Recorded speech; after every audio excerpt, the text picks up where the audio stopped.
अभी 2 ही दिन पहले तो नरेंद्र मोदी और डोनाल्ड ट्रंप खूब गलबैयां करके हैप्पी बर्थडे टू यू मना रहे थे, और 2 ही दिन बाद हिंदुस्तान पर ऐसा कड़ा प्रहार किया है कि हमारी इंडस्ट्री और हमारे यूथ पर एक घातक हमला हुआ है। अमेरिका ने H1B वीजा की फीस $1000 से बढ़ाकर अब $1,00,000 कर दी है। इसका सीधा प्रभाव हमारी इंडस्ट्री पर होगा, हमारे यंग लोगों पर होगा, हमारे जूनियर लेवल के लोगों पर होगा जो अमेरिका जाते हैं। इसका सीधा प्रभाव जॉब अपॉर्चुनिटीज पर होगा, जिस तरह की जॉब अमेरिका में मिल सकती थी भारतीयों को। और एक बात याद रखिएगा, H1B का जो पूरा पूल होता है उसमें से करीब करीब 72-73% इंडियंस हैं जो H1B वीजा यूज करते हैं। मतलब इसका सबसे करारा प्रहार इंडियंस पर आएगा।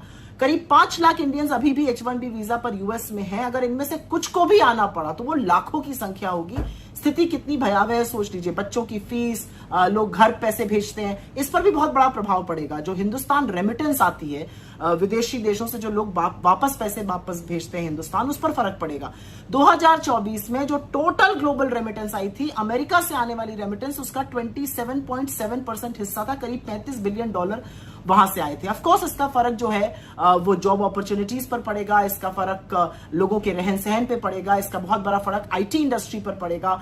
यूएस कंपनीज जो H1B वीजा स्पॉन्सर करती थी, इतनी भारी फीस के बाद अब स्पॉन्सर नहीं करेंगी।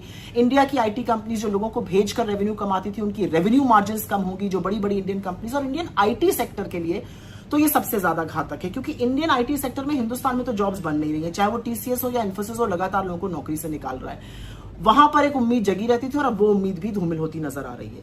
लेकिन सवाल इस बात का है कि अमेरिका लगातार भारत पर प्रहार कर रहा है, चाहे वो H1B वीजा की फीस को लेकर हो, जो $1000 से $1,00,000 कर दी गई हो, चाहे वो हमारे ऊपर 50% टैरिफ लगाना हो, चाहे वो हमारे लोगों को हथकड़ियों में बांधकर भेजना हो, चाहे वो हमें अब्यूजर और पता नहीं क्या क्या कहना हो, चाहे वो रूस से हमारे सस्ते तेल खरीदने पर सिर्फ हमारे खिलाफ एक्शन हो। लगातार अमेरिका हमारे खिलाफ एक्शन कर रहा है। तो ये जो मोदी जी डोनाल्ड ट्रंप को अपना मित्र बताते हैं और उनके कुछ अच्छा लिखते ही लपक के गलबैयां करने लगते हैं ट्विटर पे, और हैप्पी बर्थडे टू यू सुनकर बिल्कुल ही भाव विभोर हो जाते हैं, आपकी इन सब दोस्तियों का फायदा क्या है? देश को क्या मिल रहा है? देश के खिलाफ अमेरिका लगातार एक्शन ले रहा है और मोदी जी आप मूक दर्शक बने हुए। ना इंडियन इंडस्ट्री के लिए आप कुछ कर पा रहे हैं और ना हमारे होनहार जवान लोगों के लिए, युवाओं के लिए, उनके भविष्य को सुरक्षित करने के लिए आप कुछ कर पा रहे हैं।